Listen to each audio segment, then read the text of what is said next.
Pharmacology unit respiratory system topic bronchoconstrictors plus non selective beta blockers.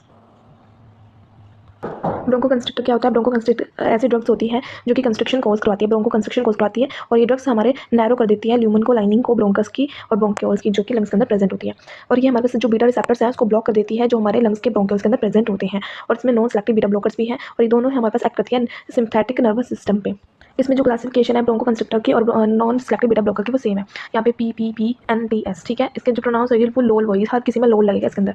Propanol हो गया, पेनबिटोल हो गया, पेनोल हो गया, नोडोलोल हो गया, टाइमोलोल, मैलेट हो गया, सेटोलोल हो गया। और इसकी जो मोस्टली रूट जाता है वो सबका ओरली जाएगा और 20 to 20 mg सबकी मोस्टली 10 mg से रिलेटेड इसकी डोज होगी। इसमें से 5 mg इसमें थोड़ी सी कम होगी और सेटोलोल में 80 mg होगी। तो सारों में मोस्टली 10 to 20 mg होगी। और इसमें जो IV लगता है 1 mg पर ml लगता है, प्रोपेनोल का यूज़ करते हैं हम मोस्टली हॉस्पिटल्स के अंदर। ये हमारे पास बीटा 1 बीटा 2 ब्लॉक कर देती है रिसेप्टर्स को। जो प्रोस्टाग्लैंडिन होता है और हिस्टामाइन होता है वो कंस्ट्रिक्ट करने में हेल्प करते हैं ब्रोंकियोल्स को। नसेट्स जो एस्पिरिन के तौर पे यूज़ की जाती है, एंटी इन्फ्लेमेटरी ड्रग है जो इन्फ्लेमेशन को थोड़ी कम करती है, डिक्रीज करती है।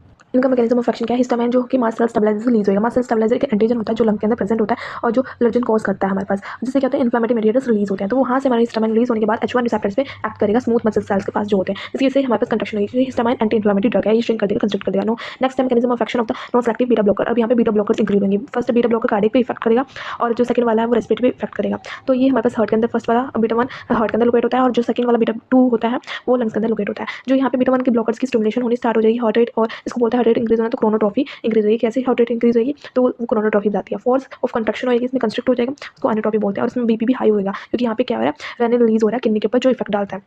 और यहाँ पे जो लंग्स के अंदर है यहाँ पे बीटा 2 की स्टिमुलेशन हो रही है जिसकी वजह से एयरवे रिलैक्सेशन हो रही है। और एयरवे रिलैक्सेशन के बाद और वो क्या कर रहा है, ब्रोंको को कंस्ट्रिक्ट कर रहा है जिसकी वजह से वैसोडिलेशन भी इनहिबिट हो रही है। यहाँ पे एयरवे रिलैक्सेशन का मतलब है जो ब्रोंकियोल्स है वो अपनी पोजीशन में वापस आ रही हैं। इंडिकेशन ब्रोंको कंस्ट्रिक्टर को हम कहाँ पे यूज़ कर सकते हैं? जैसे हाइपरटेंशन में यूज़ कर सकते हैं ताकि एरिथमिया में जब इंक्रीज होती है हार्ट उसमें यूज़ कर सकते हैं, हार्ट रिदम इंक्रीज होती है जब कर सकते हैं, माइग्रेन्स को प्रिवेंट करने के लिए कर सकते हैं, वेंट्रिकुलर टैकीकार्डिया कर सकते हैं, ग्लोकोमा में प्रेशर इंक्रीज हो जाता है, इसकी वजह से हम इसको इसमें यूज़ कर सकते हैं ताकि जो इंट्राओकुलर प्रेशर है उसको रिड्यूस कर सकते हैं। कंट्राइंडिकेशन मतलब कि जिसमें हम नहीं करना चाहिए, अस्थमा में हम नहीं कर सकते, इसमें इन्फ्लेमेटरी ड्रग्स है जो हम इसमें यूज़ करते हैं क्योंकि जो अस्थमा है उसमें हम ब्रोंकोडायलेटर्स यूज़ कर सकते हैं, ब्रोंकोकंस्ट्रिक्टर नहीं। बीटा 2 रिसेप्टर्स में ब्लॉक हो जाएंगे तो इसकी वजह से ब्रोंकोस्पाज्म होगा, अस्थमा और बढ़ जाएगा।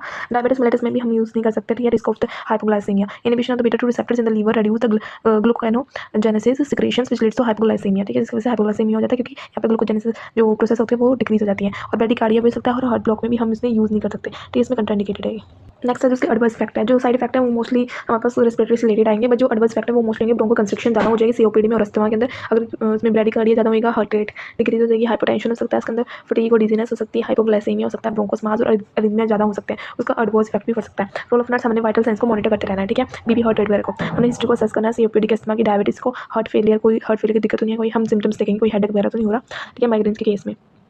Thank you for